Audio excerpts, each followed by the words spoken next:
राज्य में जारी रही शीतर लहरी आगामी 3 दिन में 3 रु 5 डिग्री खसिब। आज राति रे फुलबाणी और कोरापुट रे पारद सबुठारु कम बा 11 डिग्री रहिबो। ढेंकानाल और राउरकेला रे 12 डिग्री रही पारे। पाणीपाग विभाग एने पूर्वानुमान करिछि। गत किछि दिन हेबो शीत तापमात्रा कमुथुबा बेले शीत बढ़िबो बोली विभाग पक्षरु अनुमान करा जायछि।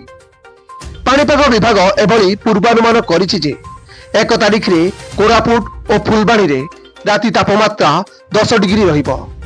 राउरकेला और झारसुगुड़ा रे 12 डिग्री, बलांगीर, नुआपड़ा, केन्द्रापड़ा, जगतसिंहपुर, खोर्धा रे पारद 13 डिग्री रहिबो।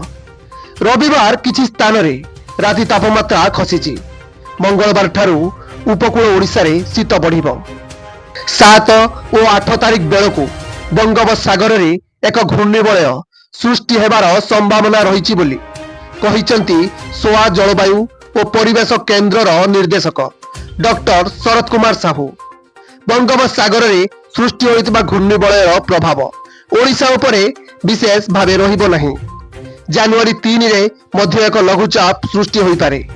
ब्यूरो रिपोर्ट 10 भुजा टीवी।